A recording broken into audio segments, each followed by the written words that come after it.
When Zagan, a formidable sorcerer, ventures into an auction for the possessions of the deceased archdemon, he anticipates uncovering potent relics. Yet, amidst the array of items, he is captivated by the presence of Nephilia, a rare white-haired elf being auctioned as a slave. Zagan impulsively spends his entire fortune to acquire her by an immediate and undisclosed attraction. However, Zagan faces a challenge. He struggles with social interactions and expressing his emotions. Will he be able to overcome his social issues and express his love for Nephilia? The story begins with a soldier named Myers assaulting a girl. She demands to know why, only to discover that the soldier is actually a sorcerer in disguise. Using his knife, the sorcerer tears the girl's clothes and mentions something about a living virgin's face being important. Before the sorcerer can do more harm, a man named Zagan sneaks up from behind and grabs him. Zagan, the owner of the garden, demands to know why the sorcerer is causing trouble. Realizing he's in Zagan's territory, the sorcerer offers his research data in exchange for his freedom. Zagan refuses, stating he won't tolerate sorcery that involves harming others, and promptly dispatches the sorcerer.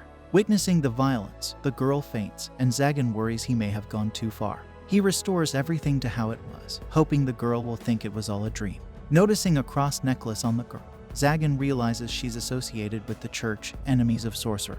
Despite saving her, Zagan knows he'll likely be blamed for the attack but decides he doesn't care. He attempts to teleport the girl to safety, but someone's magic interferes with his spell. Zagan suspects it's the work of Barbaros and wonders if he's interrupted something.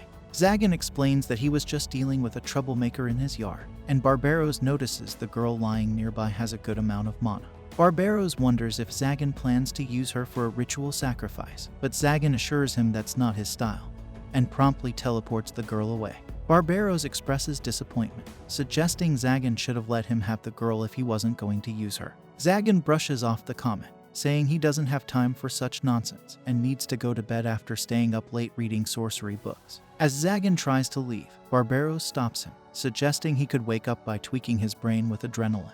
Zagan retorts that such sorcery is what caused Barbaros to have his messed up appearance. Barbaros defends body manipulation as basic sorcery to maintain health and longevity, although they still have a limit of about 1,000 years. Changing the subject, Barbaros reveals that one of the archdemons named Marcosius is dead, sharing interesting news with Zagan.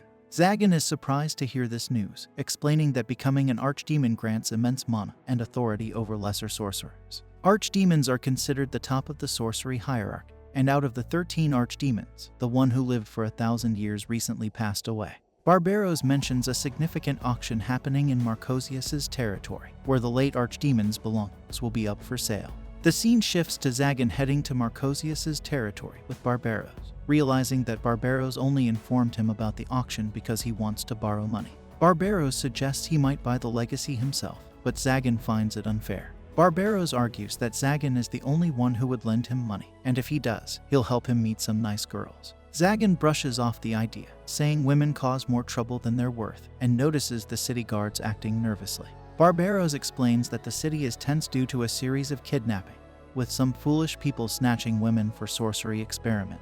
Zagan finds this dangerous, noting it's akin to provoking the church. Barbaros speculates they might be attempting to summon a real demon, though Zagan considers it mere folklore. Descending underground for the auction, Barbaros reveals that Zagan is under suspicion for the kidnapping.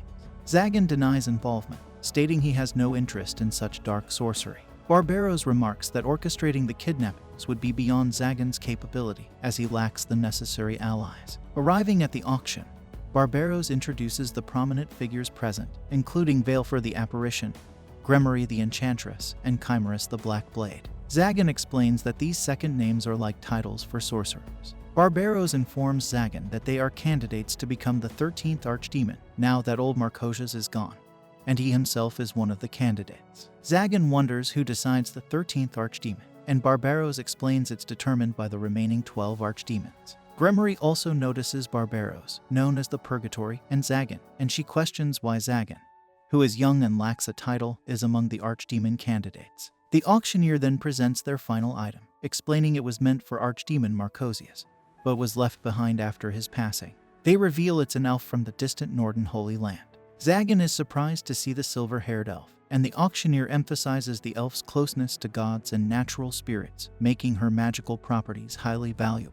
Bidding starts at 10,000, and Zagan immediately bids 1 million for the elf, stunning everyone. Zagan is captivated by the elf's beauty and desires to help her, make her smile, and touch her. He feels like he's found something unexpected and approaches the stage. Feeling socially awkward, Zagan wonders what to say to the elf and questions why she's chained. The host explains the collar contains her mana, preventing her from escaping. Zagan expresses a desire to talk to her and hear her voice, unintentionally giving the auction attendees the wrong impression.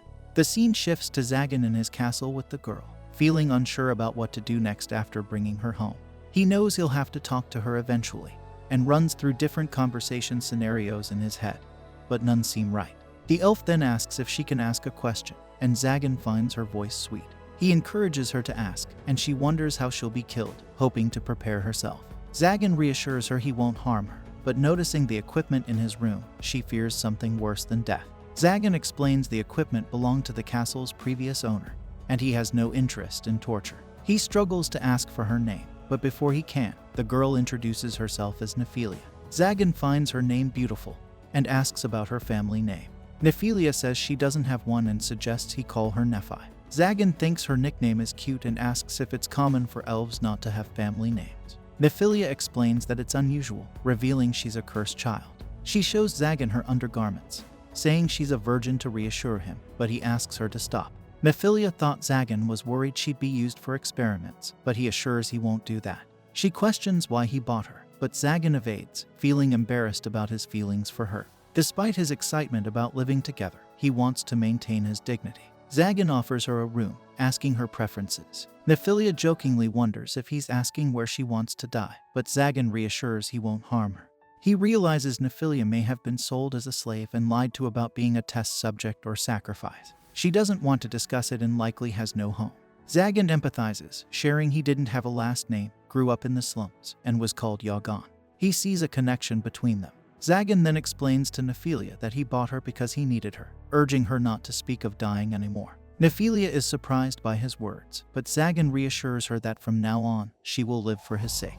She understands and follows him as he takes her to her room.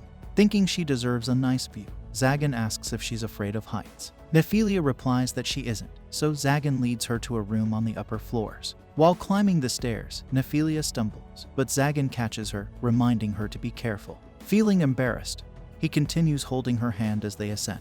Upon reaching the topmost room, Zagan opens the door, only to quickly close it upon seeing a guillotine inside. Nephilia then suggests to Zagan that he can take her head if he wants to, but Zagan explains that the guillotine is just a trap to protect the castle from airborne enemies. He promises to get rid of it and uses his magic to remove everything from the room. Although the room is now uninhabitable, Zagan believes Nephilia shouldn't be scared anymore. However, Nephilia appears to be afraid of Zagan after witnessing his power. Zagan agrees that the room now feels gloomy, so Nephilia goes to the balcony. As she gazes at the moon, Zagan asks if she likes it. Nephilia replies that she doesn't know and wonders if it's okay for her to stay in this room. Zagan reassures her that it's fine as long as she doesn't mind the mess, and Nephilia says it's okay because this is the room her master prepared for her. Grateful, she thanks Zagan, surprising him as he hasn't been thanked in a long time. Nephilia adds that she hasn't thanked anyone in a long time either. Zagan sits wearily on his throne, visibly exhausted from a sleepless night. He couldn't rest because he allowed Nephilia to sleep nearby, concerned about the condition of her room. His thoughts were consumed by her, preventing him from finding any rest. Despite his desires, he refrained from making any advances, prioritizing Nephilia's comfort over his own urges. Suddenly, his stomach rumbles, signaling his hunger. He decides to fetch himself a morning snack. Shortly after he leaves, Nephilia awakens and tidies her blanket. Returning with a kettle in hand, Zagan notices her awake and greets her masterfully. This catches him off guard, unsure of how to respond to a simple good morning greeting. He debates internally whether to reciprocate or say something else, ultimately opting to inform her of the food he brought, albeit feeling disappointed in his inability to respond naturally. Nephilia and Zagan sit together in the hallway, enjoying their breakfast. Zagan eats absent-mindedly, pondering his recent struggle with communication. Nephilia, noticing they have the same meal, questions if it's usual. She expresses gratitude for being fed but finds it odd they're eating identical dishes. Zagan wonders if their meal of jerky and milk is too plain for breakfast. Nephilia explains that it's a meal typically served to slaves, which surprises Zagan. He realizes it's not a nutritious choice, noting Nephilia's concerned expression. He interprets her worry as fearing for his well-being. Although he acknowledges his breakfast isn't healthy, it's a habit from childhood he never questioned, bringing back nostalgic memories of its sour taste. Curious about human cuisine, Zagan's inquiry brings a smile to Nephilia's face. She offers to cook for him, admitting she's learned by imitation. Zagan is astonished by her culinary skills and regrets his past focus solely on sorcery. Excited by the prospect of Nephilia cooking for him, he suggests making a homemade meal together, to which Nephilia eagerly agrees. Deciding to shop for ingredients, Zagan flags down a passing coach in the forest. The driver quotes them a fare of 3 bronze coins for their destination. Zagan recalls that he's completely out of money after spending everything to win over his new bride. He decides to take a walk, realizing it's a cost-free activity. Nephilia is surprised by his sudden decision, but follows along, having no other option. As they stroll, Zagan realizes he's penniless and ponders how to replenish his funds. He considers selling some castle equipment but lacks the funds to pay for transportation.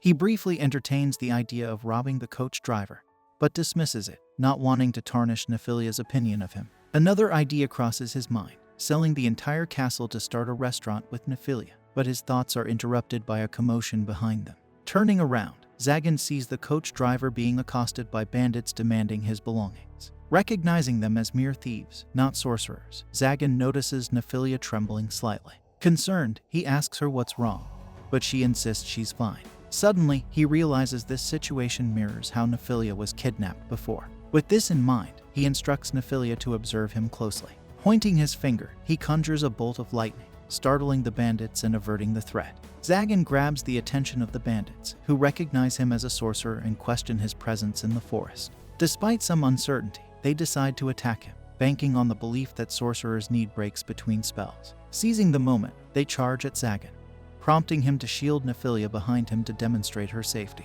The bandit leader swings his axe at Zagan, but to no avail. Zagan effortlessly stops the axe in its tracks, surprising the boss with his strength.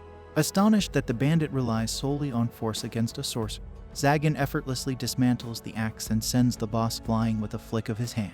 As the bandits call for reinforcement from a sorcerer, one appears, astonished to see Zagan aiding others, a rarity among sorcerers. Zagan deduces that the bandits hired the sorcerer, who warns him of impending regret. The sorcerer conjures a fiery magic circle, but Zagan quickly dispels it, revealing its illusionary nature. The sorcerer attempts another spell, only to find Zagan has commandeered his magic circle. Zagan retaliates, using the circle to incinerate the sorcerer. Turning to the bandits, he encourages them to fight, but they flee in terror. Noticing Nephilia's disapproving expression, Zagan tries to reassure her of their safety, but she remains wary, citing the bandits' attack on the coach. Grateful passengers gather around Zagan, thanking him for saving them. The coach driver invites him to accompany them, offering payment for his protection.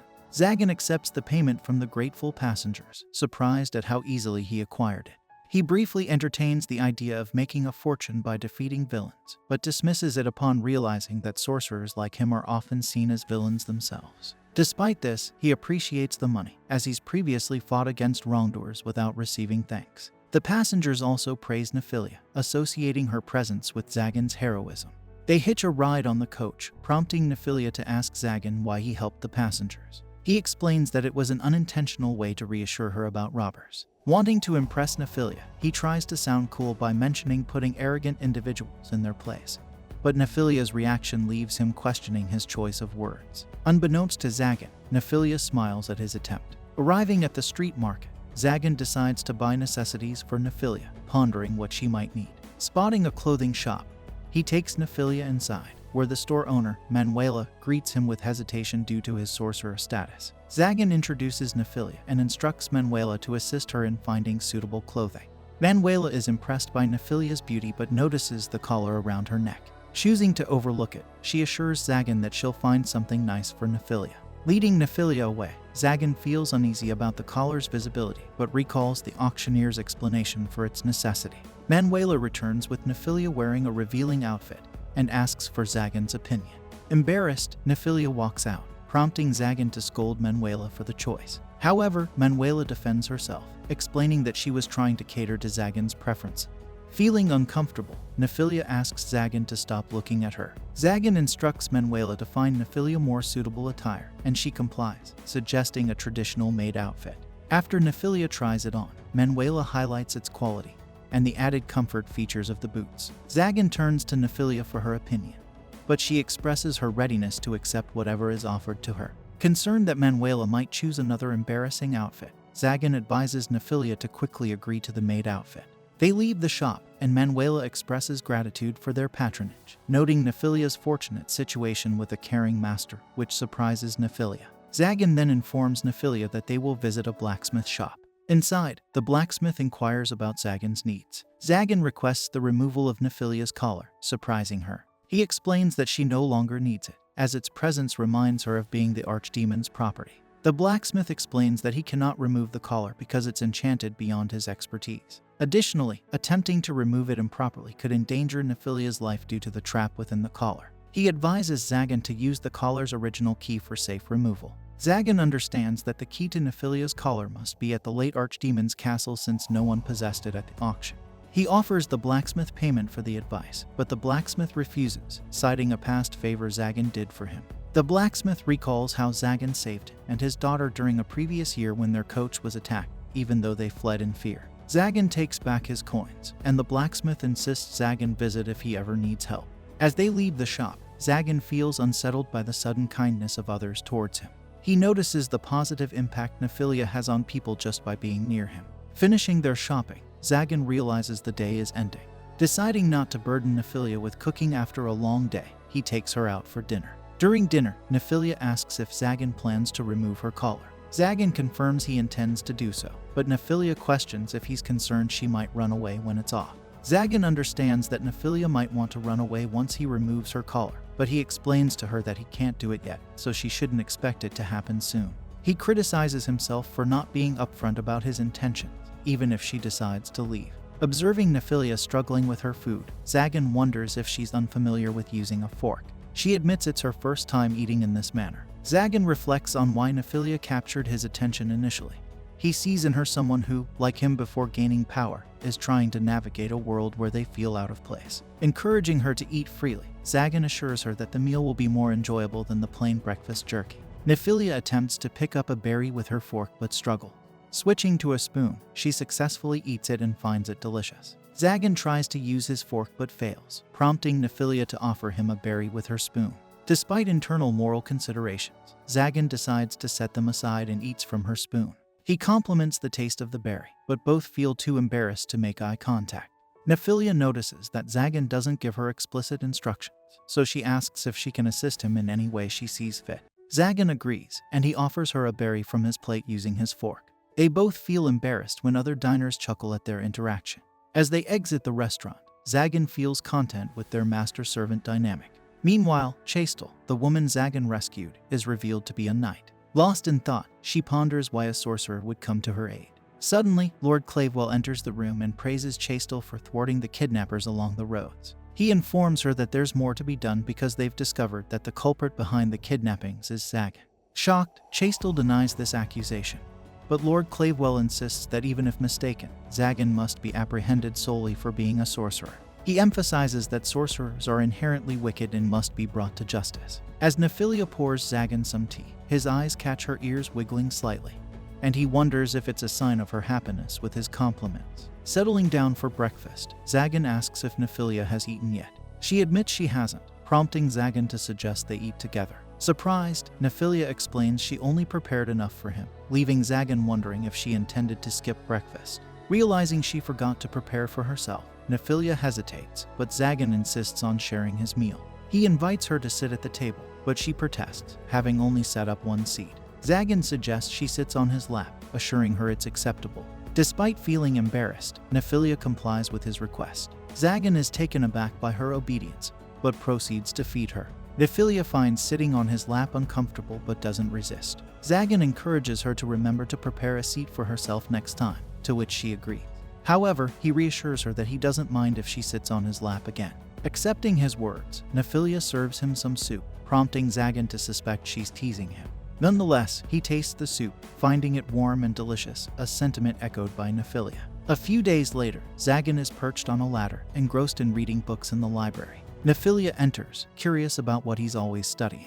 Surprised by her question, Zagan realizes she doesn't recognize that he's studying sorcery. She explains that she wasn't sure about the purpose of the intricate drawings in the books. Zagan ponders if elven sorcery differs from what he studied, but Nephilia confesses she can't wield sorcery. This surprises Zagan, considering Nephilia's high mana quality. Drawing a symbol, Zagan explains that similar symbols hold specific powers, though their meanings are debated. Some believe they represent the language of gods, while others see them as marks of pacts with demons. Uncertain of the truth, Zagan sketches a blueprint for a basic sorcery formation called a sorceress circle. He demonstrates by channeling mana into it, creating small bolts of lightning. This, he explains, is the simplest sorcery form, with potency enhanced by adding symbols to the circle. Zagan further elaborates that aspects like direction, range, and timing can be controlled, showcasing a larger lightning bolt erupting from the circle. Startled, Nephilia receives Zagan's apology for surprising her. He explains that anyone can utilize a sorcerer's circle by channeling mana into it.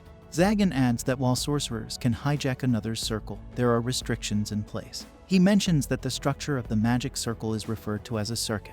Observing Nephilia's thoughtful expression, Zagan inquires about her thoughts. She points out that he's only added symbols outside the circle, and wonders if it's possible to include something within it. Impressed by her insight, Zagan explains that it's both impossible and possible. He elucidates that creating another circle inside a complete one could either prevent activation or disrupt it. However, with precise mana flow control, it could be achievable. Nephilia queries if it's feasible to override someone else's sorcery, to which Zagan affirms, stating it could defend against various sorceress attacks. He notes the theoretical potential for the most powerful sorcery, but acknowledges the complexity involved. Despite the possibility, he remarks that serious sorcery studies are rare, although some dabble with the idea. Nephilia expresses her grasp of sorceress theory and ponders if anyone can use it once they understand it. Zagan acknowledges her potential knack for sorcery, emphasizing the direct link between knowledge and power for sorcerers. He cautions her about traps set around sorcery books to deter theft and assures her he has adjusted them to avoid triggering them. Initially frightened, Nephilia realizes Zagan is teasing her, which makes her happy. Surprised by their lengthy conversation, she questions Zagan's intentions with his extraordinary power. Observing her curiosity, Zagan admits he's never contemplated such matters before. He candidly shares his past struggles, recounting his survival instincts and eventual pursuit of strength after being captured by a sorcerer. Zagan recounts his resolve to avoid being sacrificed and his aspiration for immortality. However, Nephilia expresses doubt in her ability to attain such strength. As Zagan prepares to reassure her, he senses that one of his traps has been triggered. Chassel arrives at his castle accompanied by a group of soldiers. Zagan informs Nephilia of their guests and instructs her to prepare dinner for just the two of them since the visitors will soon depart. He heads out to greet them while Nephilia tends to the meal. Meanwhile, the soldiers find themselves trapped in a circular movement pattern, realizing they are ensnared within a sorcerer's barrier. Chassel, recognizing the situation, attempts to break the barrier with her sword. However, Zagan swiftly intervenes, appearing at the gate and fatally striking her down. Though Chassel recognizes Zagan, he fails to remember her, initially perplexed by her possession of a sacred sword, one of the legendary weapons known for vanquishing evil. Recalling his previous encounter with her, Zagan regrets his actions but proceeds with his plans, indicating he has other matters to attend to. With a surge of lightning, he incapacitates Chassel and her companions. As one of the knights deflects his blow, Zagan is taken aback to see his shield scratch, despite his efforts to hold back. The knights urge Chassel to leave Zagan to them, but when one charges at Zagan, he swiftly incapacitates him with a powerful punch. Zagan contemplates whether they will retreat now or if they expect Chassel to carry all three of them back home. Ignoring Chastel's command to withdraw, another knight launches an attack at Zagan. Zagan effortlessly disarms him, knocking him to the ground with a flick. Stepping on his fallen opponent's face, Zagan warns Chassel not to provoke him further, or her knight will pay the price. Chassel, reluctantly dropping her sword, questions Zagan's intent to humiliate them despite his victory. Zagan explains his motive is to instill fear, hoping they will spread word of their defeat rather than becoming mere casualties. However, Chassel sees through his facade, surprising Zagan as he refrained from taking their lives to avoid distressing Nephilia. Seizing the opportunity, Chassel strikes at him, slicing through his magical barrier with her powerful sword. Realizing the strength of her weapon, Zagan evades her attacks, pondering why such a petite figure wields such a formidable sword. Despite Chastel's persistence, Zagan refrains from retaliating, admitting his reluctance to harm women. Chassel challenges Zagan's allegiance to sorcery, condemning its very existence for causing widespread suffering. Zagan points out Chastel's own role in using her abilities to eliminate sorcerers who could have helped others, implying she shares responsibility. This fuels Chastel's determination not to be defeated by Zagan. She attempts to strike him with her sword, but Zagan intercepts the blade. They then engage in a contest of strength, during which Chastel demonstrates her superior power, leaving Zagan to realize she had been holding back. Recognizing his disadvantage, Zagan opts to end the confrontation. However, Chastel surprises him by suggesting he feign defeat to avoid drawing the attention of a stronger magic knight. She urges him to abandon his life as a sorcerer and live peacefully. Zagan is incredulous but moved by her unexpected offer, recalling her recognition of his mercy during their encounter and his past act of saving her life. Aware of the risks she faces in making such a proposition, as aiding a sorcerer is a grave offense for knights, Zagan grapples with his decision. Ultimately, he concludes that fleeing is not an option, as it would jeopardize Nephilia's safety. As Nephilia emerges from the castle, one of the knights defies Chastel's orders and attacks her with a spear. In a desperate bid to protect Nephilia, Zagan rushes to her aid, resulting in the spear piercing his hand. Enraged by the attack on Zagan, Nephilia taps into her power, manipulating the forest's surroundings. Despite Zagan's plea to refrain from harming the knights, Nephilia's actions render them helpless, much to Zagan's concern for their well-being. Zagan is astonished by Nephilia's extraordinary power. Following Chastel's apology for involving an innocent bystander in their conflict, the knights retreat to the castle. Seizing the opportunity, Zagan inquires about Nephilia's abilities. She clarifies that what she demonstrated wasn't sorcery, prompting Zagan to delve deeper out of his admiration for her. Curious, he asks if she felt afraid during the display of her power. Nephilia is taken aback by Zagan's lack of unease and explains that her abilities stem from mysticism. Zagan is taken by surprise, as mysticism allows one to access powers beyond natural law merely by wishing it. He ponders whether all elves possess such capability, but Nephilia discloses that her use of mysticism is due to a curse. She reveals that such powers shouldn't exist because individuals with white hair, like herself, are not supposed to be born. Zagan discerns her emotional distress and listens as she recounts a traumatic experience from her past. Nephilia recalls an attack on her elven village, during which she was urged to defend it in exchange for being spared.